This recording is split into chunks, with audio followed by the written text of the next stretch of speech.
নমস্কার। আমি দেবাশিস দত্ত। আমার বয়স ৬২ বছর। আমি থাকি যাদবপুর সন্তোষপুরে।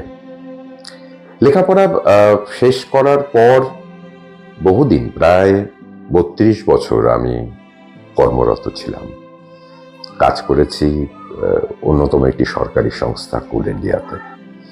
২০২২-এর জানুয়ারি মাসে আমি অবসর গ্রহণ করি। অবসর গ্রহণ করার পরই এই অভিনয়ের জীবনে আসা। তারপর থেকেই চলছে। মোটামুটি সংক্ষেপে এই আমার সম্পর্কে বিস্তারিত বিবরণ। আসলে এই ব্যাপারটা বলতে গেলে আহ, একটু অন্যরকম ভাবে বলতে হয়। সেটা হচ্ছে যে আহ, যেহেতু পেয়েছি, আমার সুযোগ হয়েছিল ৩২ বছরের পর কাজ করার পর বিভিন্ন জায়গা থেকে কাজের সুযোগ এসেছিল আসেনি কথা আমি বলবো না। তবে আমার কোথাও যেন মনে হয়েছিল যে আমি অন্যরকম কিছু একটা করি, যে কাজটা আমাকে আনন্দ দেবে, যে কাজটা করে আমার ভালো লাগবে।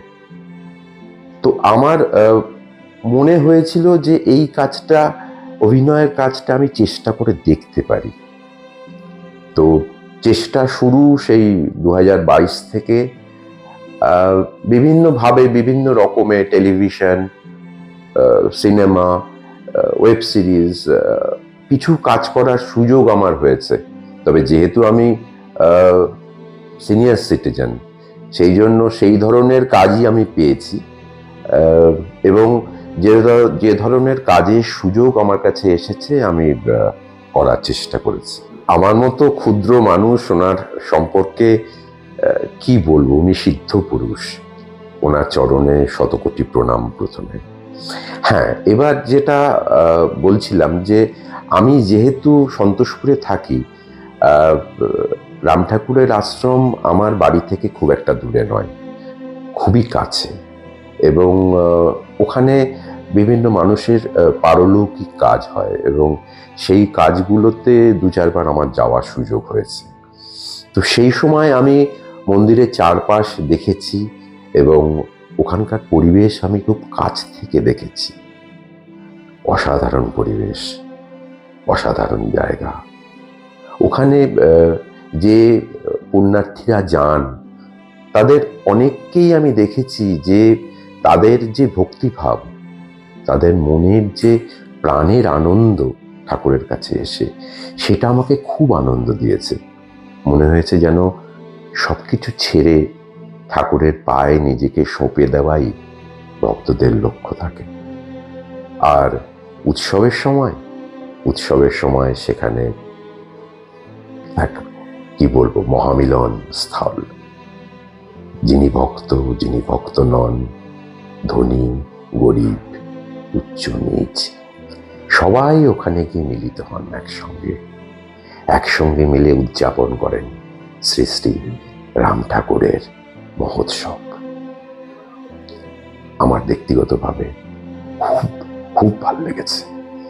দেখুন, আধ্যাত্মবাদ এটা প্রত্যেক মানুষের মনেই থাকে, প্রত্যেক মানুষের মনেই হয় সুপ্ত নয় জাগ্রত। এবার প্রশ্ন হচ্ছে, আপনি একে জাগাবেন কি করে?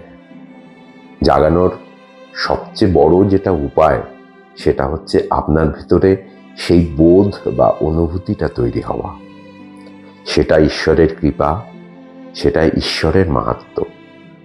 আসল কথা কি জানেন, এই অস্থির সময়ে প্রথমেই মনে হয় যে কোথায় গিয়ে একটু শান্তি পাবো, কোথাও গিয়ে একটু দুদণ্ড বসবো, কোথাও গিয়ে একটু মন প্রাণ ভরে ঠাকুরের আশীর্বাদ চাইব। শ্রীরাম ঠাকুরের আশ্রম ঠিক ওই রকমই একটা জায়গা বলে আমার মনে হয়। বাইরে যতই অশান্ত মন, বিভিন্ন রকম ঘটনা, মনের উপর টানাপোড়েন, চাপ, সেগুলো সামলে আপনি যখন মন্দির চত্বরে প্রবেশ করেন না, আমার নিজেরই অভিজ্ঞতা হয়েছে, তখন কোথাও যেন মনটা শান্ত হয়ে যায়। বাইরের যে বিশৃঙ্খলতা, বাইরের যে চাপানুতর, আপনাকে আর ছোঁয়ে না, স্পর্শ করে না, তখন মনে হয় এই জায়গাটাতে এসে আমার মনের সমস্ত গ্লানি কেটে গেছে। ঈশ্বর আছেন সামনে, আমার সেই দুই পায়ে তাকে স্মরণ করাটাই আমার কাজ। সুতরাং এই অস্থির সময়ে আহ, এই যে এইখানে যাওয়া, এটা আপনাকে যে সবচেয়ে বড় প্রাপ্তিটা দেবে সেটা আর কিছুই নয়, মনের শান্তি। যে শান্তিটা আপনাকে জীবনে ভালো থাকতে সাহায্য করবে। দেখুন, আমার প্রথমেই যেটা মনে হয়, সিদ্ধ পুরুষরা পৃথিবীতে আসেন তাদের নিজের প্রয়োজনের চাইতে অনেক বেশি মানুষের কল্যাণ সাধনের জন্য। তারা তাদের নিজেদের জীবন দিয়ে, নিজেদের আধ্যাত্মবাদ দিয়ে বহু মানুষকে উন্নতির শিখরে নিয়ে যান। সুতরাং এই মানুষেরা কালজয়ী।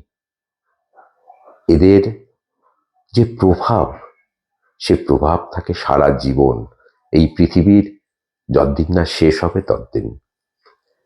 আমি ব্যক্তিগতভাবে খুবই খুশি যে শ্রীরাম ঠাকুরের সম্পর্কে এরকম একটা চ্যানেল কাজ শুরু করেছে।